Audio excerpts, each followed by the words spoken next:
2 വർഷത്തിനുള്ളിൽ നേടിയാൽ മതി, ശമ്പളം തടയില്ല. മന്ത്രി വി ശിവൻകുട്ടി. എയ്ഡഡ് സ്കൂളുകളിലെ അധ്യാപക നിയമനത്തിലെ ഭിന്നശേഷി സംവരണത്തിലും കേടെറ്റിലും സുപ്രധാന തീരുമാനവുമായി സർക്കാർ. ഭിന്നശേഷി സംവരണത്തിലെ സുപ്രീം കോടതി വിധി എല്ലാ മാനേജ്മെന്റുകൾക്കും ബാധകമായിരിക്കുമെന്നും ഇത് സംബന്ധിച്ച് എജിയുടെ നിയമോപദേശം ലഭിച്ചുവെന്നും വിദ്യാഭ്യാസ മന്ത്രി വി ശിവൻകുട്ടി പറഞ്ഞു. വാർത്താ സമ്മേളനത്തിലാണ് അദ്ദേഹം ഇക്കാര്യം വ്യക്തമാക്കിയത്.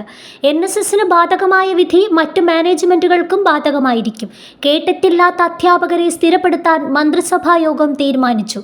2 വർഷത്തിനുള്ളിൽ കേടെറ്റ് നേടിയാൽ മതി. കേടെറ്റില്ലാത്തത് സ്ഥാനക്കയറ്റത്തെ ബാധിക്കുന്നത് ഒഴിവാക്കും. സുപ്രീം കോടതി വിധി അനുസരിച്ചായിരിക്കും അന്തിമ തീരുമാനം, ശിവൻകുട്ടി പറഞ്ഞു.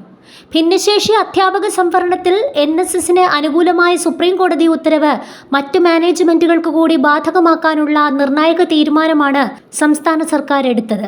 ഭിന്നശേഷി സംവരണ വിഷയത്തിൽ സർക്കാർ സ്വീകരിച്ച കർശന നിലപാടിനെതിരെ ക്രിസ്ത്യൻ മാനേജ്മെന്റുകൾ ഉൾപ്പെടെയുള്ളവർ ശക്തമായ സമരവുമായി രംഗത്തെത്തിയിരുന്നു. ഇതിന് പിന്നാലെയാണ് അനുനയ നീക്കവുമായി സർക്കാർ രംഗത്തെത്തിയിരിക്കുന്നത്.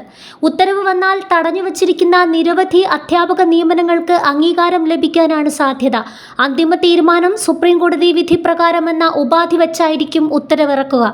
NSS കേസിൽ ഭിന്നശേഷി വിഭാഗത്തിനായി നീക്കിവെക്കേണ്ട തസ്തികകൾ ഒഴികെ മറ്റുള്ളവയിൽ അധ്യാപകരെ സ്ഥിരപ്പെടുത്താൻ സുപ്രീം കോടതി നിർദ്ദേശിച്ചിരുന്നു.